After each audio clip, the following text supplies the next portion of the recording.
Hai guys, kembali lagi bersama Mimi di channel Ankun. Fans pemburu roh terkutuk silakan merapat, karena di video kali ini kita akan membahas lanjutan cerita Jujutsu Kaisen. Setelah Toji yang melakukan aksi bunuh diri di depan anaknya sendiri, setelah mendengar jawaban dari Megumi yang mengatakan jika marganya adalah Fushiguro. Lebih tepatnya, kita akan mereview manga Jujutsu Kaisen chapter 114 yang bersumber dari website Jujutsu Kaisen atau forum Reddit.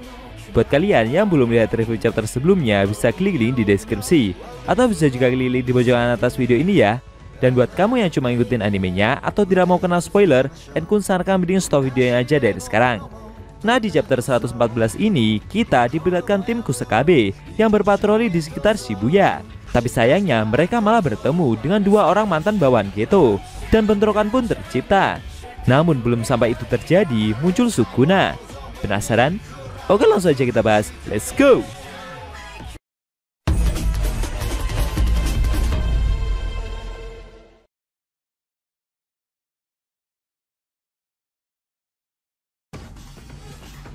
Judul chapter 114 kali ini adalah Insiden Shibuya, bagian ke-32. Di awal scene, kita diperlihatkan Megumi yang melihat jasad lawannya. Setelah melakukan aksi bunuh diri, wajah orang tersebut kembali ke wujud semula. Dalam hatinya sendiri, Megumi merasa bersyukur lawannya tadi melakukan bunuh diri. Walaupun sebenarnya dia juga bingung kenapa orang tersebut melakukan hal itu. Sebelumnya ketika di medan pertempuran, Naobito berkata jika orang tersebut bernama Toji. Tapi anehnya setelah memberitahu nama Megumi yang sebenarnya, orang itu malah berkata bagus, lalu melakukan bunuh diri. Kemudian sambil berjalan menahan luka yang dia derita, Megumi mencoba untuk tidak memikirkan hal itu.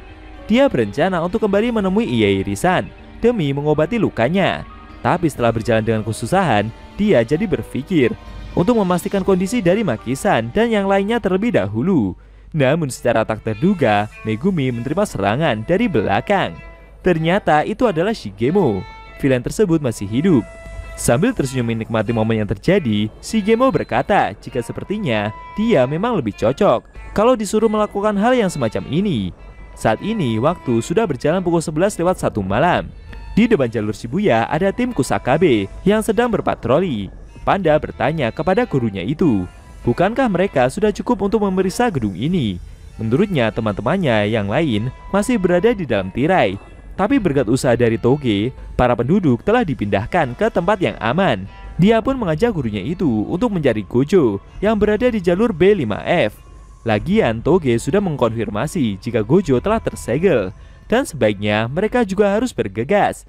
Namun sambil emosi, Kusakabe Sensei menjawab jika Gojo bukan satu-satunya orang yang penting saat ini. Mendengar hal itu membuat Panda begitu kaget. Guru itu berkomentar, bagaimana kalau ada seseorang yang bersembunyi ketakutan di suatu tempat, misalnya anak sekolah.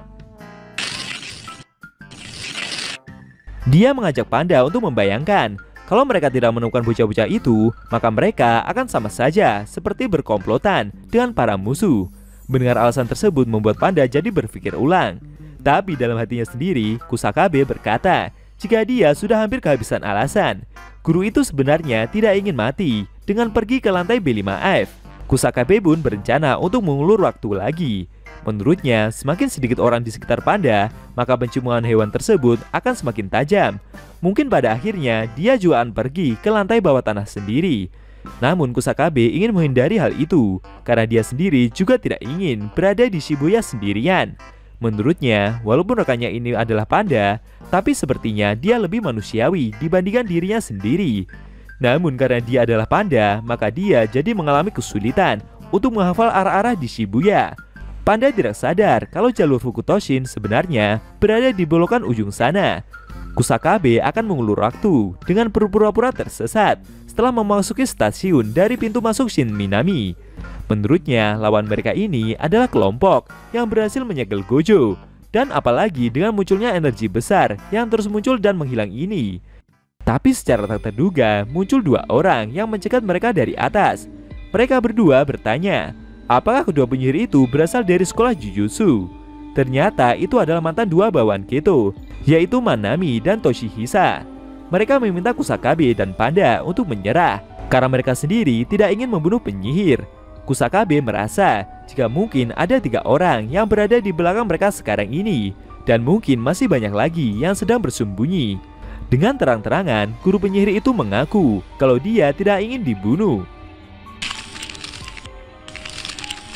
Tapi Kusakabe sendiri juga tidak bisa harus menyerah begitu saja. Dia meminta mereka untuk menceritakan kondisi yang terjadi. Manami bercerita jika mereka mewarisi keinginan dari Master Geto. Karena mereka berdua berasal dari SMA Jujutsu, maka harusnya mereka sudah mengerti akan kondisi yang terjadi. Beberapa saat yang lalu, kelima mantan bawahan Geto berkumpul dan berdiskusi untuk membantu rencana dari Kenjaku. Namun saat itu, Nanako dan Mimiko menolak. Meskipun pada akhirnya tubuh tuan mereka juga akan dikembalikan. Toshihisa mengaku jika mereka sebenarnya tidak tahu tujuan dari orang tersebut itu apa. Tapi jika Gojo Satoru dilumpuhkan, maka dunia akan menjadi kacau. Dan para monyet non-penyihirlah yang akan menderita. Hanya yang kuat saja yang akan bertahan. Monyet-monyet itu akan disapu, sedangkan para penyihir akan bertambah kuat dan kutukan akan menghilang. Untuk saat ini alasan mereka membantu adalah demi untuk dunia yang diinginkan Master Geto. Sedangkan tubuh tersebut bukan lagi menjadi kepentingan mereka. Itulah arti dari mewarisi keinginan dari master mereka yang sebenarnya. Namun Nanako menolak mentah-mentah pendapat tersebut. Mereka berdua tidak terima dengan membiarkan tubuh orang kesayangan mereka dimanfaatkan seperti layaknya zombie. Manami meminta rekannya itu untuk bersikap seperti orang dewasa. Mendengar komentar tersebut membuat Nanako emosi. Dia pun segera mengeluarkan ponselnya untuk bersiap menyerang mereka berdua. Melihat ketegangan yang terjadi, sambil menghentakkan kakinya dengan sangat keras, rekannya yang bernama Larue berteriak dan meminta mereka semua untuk berhenti. Menurutnya, Geto pasti tidak ingin mereka semua bertengkar seperti ini. Mereka berempat sebenarnya juga tidak ada yang salah. Dia pun memutuskan kalau mulai sekarang mereka semua akan berpisah ke jalan masing-masing dan melakukan apa yang mereka inginkan. Nanako bertanya, bagaimana dengan temannya Larue sendiri? Dia menjawab kalau tidak akan ikut siapapun, seperti halnya Miguel. Dia hanya ingin membantu Geto untuk menjadi raja saja. Tapi dia juga mengingatkan mereka semua kalau mereka ini adalah keluarga. Menurutnya, hari yang mereka harapkan itu pasti akan datang, saat dimana mereka akan kembali bertemu dan bersama lagi. Oke, balik lagi ke cerita inti. Kemudian mereka berdua bertanya lagi, apakah kedua penyihir itu akan menyerah? Kusakabe tidak menyangka jika cerita dari mereka berdua itu begitu singkat. Namun dia juga mengakui kalau suatu kelompok yang dipimpin oleh penyihir setingkat Geto itu terlalu bagus. Sambil tersenyum, Kusakabe berencana untuk memanfaatkan waktunya di sini demi menghindari pertarungan dengan para kutukan tingkat spesial. Kemudian guru penyihir itu seperti menunduk, mengambil kuda-kuda untuk bersiap menyerang. Teknik yang akan dia keluarkan kali ini bernama New Shadow Style, Evening Moonshot Drawing. Melihat penyihir itu yang memilih untuk melawan, Toshihisa mengangkat tangan seperti memberikan aba-aba kepada rekannya yang berada di belakang untuk melawan balik. Akan tetapi secara tak terduga, gedung di belakang mereka malah meledak. Kejadian itu membuat mereka semua pada terkejut. Ternyata itu adalah Sukuna dan Jogo yang telah memulai pertempuran mereka. Sambil menghempaskan arwah terkutuk tersebut, Sukuna bertanya, apakah cuma segitu saja kemampuan yang Jogo miliki?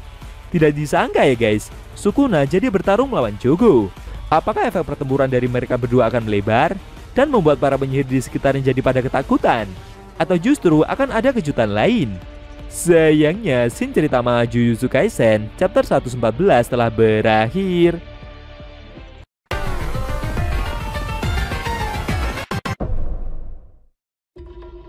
Nah, itu tadi review manga Jujutsu Kaisen chapter 114 yang intinya memperlihatkan dimulainya pertempuran kesepakatan antara Sukuna melawan Jogo.